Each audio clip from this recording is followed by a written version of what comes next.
আজ তোমাদের সাথে শেয়ার করব একটা খুব দারুণ হেয়ার অয়েল। সেটার বানানোর জন্য লাগবে খুব সামান্য কিছু উপকরণ।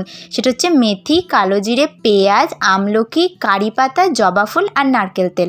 পেঁয়াজটা দুইভাবে কাটবে, একটা ছোট একটা বড়। পেঁয়াজ কাটতে কাটতে আমার চোখ দিয়ে জলই বেরিয়ে গেছে, ভিডিও কি বানাবো।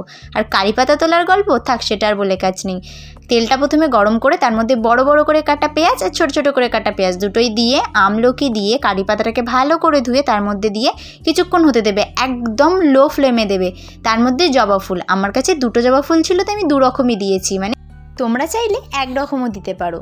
তারপরে মেথি, কালো জিরে সবটা ওপর দিয়ে ছড়িয়ে দিয়ে তারপরে আলতো আলতো করে নাড়তে হবে, অনেকক্ষণ ধরে নাড়তে হবে যতক্ষণ না পেঁয়াজটা ব্রাউন হয়ে আসছে। তারপরেই হয়ে গেলে একটা কাঁচের পাত্রের মধ্যে একটু মেথি আর একটু পেঁয়াজ কুচি যেটা তেলে ভেজেছি সেটা দিয়ে বাকি তেলটা নামিয়ে নিতে হবে। অনেক কষ্টে তেল বার করতে হবে, খুবই উপকারী, ট্রাই করে দেখো।